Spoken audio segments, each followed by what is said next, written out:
இங்கே நம்ம ஹீரோயின் தங்கச்சி காணாமல் போயிடுறாங்க. அதனால் நம்ம ஹீரோயினும் அவங்களோட தங்கச்சி தேடி போகிறாங்க. தேடி போகிறவங்க இவங்க மட்டும் போகிறாங்களான்னு கேட்டால் அதுதான் இல்லை, இவங்க கூட ஒரு 4 ஃப்ரெண்ட்ஸையும் கூட்டிகிட்டு போகிறாங்க. இதுக்கு முன்னாடி தங்கச்சியை நிறைய இடத்துல தேடி பார்த்துருப்பாங்க. ஆனால் தங்கச்சி எங்கேயுமே கிடைக்காதனால தான் இப்போ ஒரு கேஸ் ஸ்டேஷனுக்கு பக்கத்தில் வந்து நிற்கிறாங்க.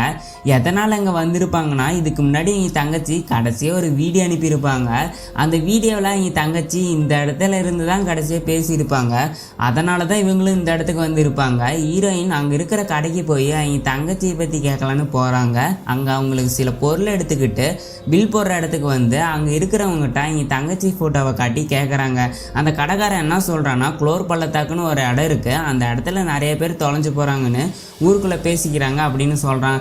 அதை கேட்ட ஹீரோயினும் அவங்களோட ஃப்ரெண்ட்ஸும் கார் எடுத்துக்கிட்டு அந்த இடத்துக்கு போகிறாங்க. அப்படி போயிட்டு இருக்கும்போது சரியான மழை. அது மட்டும் இல்லாமல் இவங்க ஒரே இடத்துக்கு திரும்பி திரும்பி வர மாதிரி இருக்குது. திடீர்னு மழை வருது, நின்றுடுது.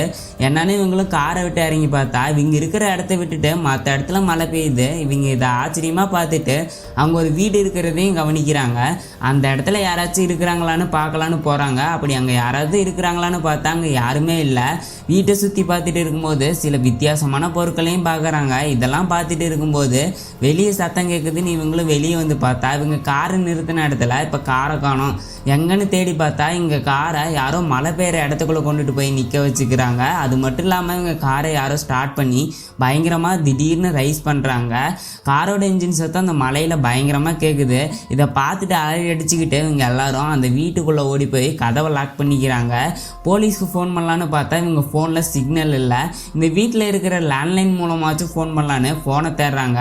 இப்படி இவங்க தேடிட்டு இருக்கும்போது ஒரு மாஸ்க் மேன் இவங்க இருக்கிற வீட்டுக்குள்ளே புகுந்து எல்லாத்தையும் கொடூரமாக கொள்கிறான். இந்த இடத்துல மாட்டியிருந்த கடிகாரம் திடீர்னு ரொட்டேட் ஆகுது. என்னன்னு பார்த்தா அந்த இடத்துல டைம் ரீசெட் ஆகுது.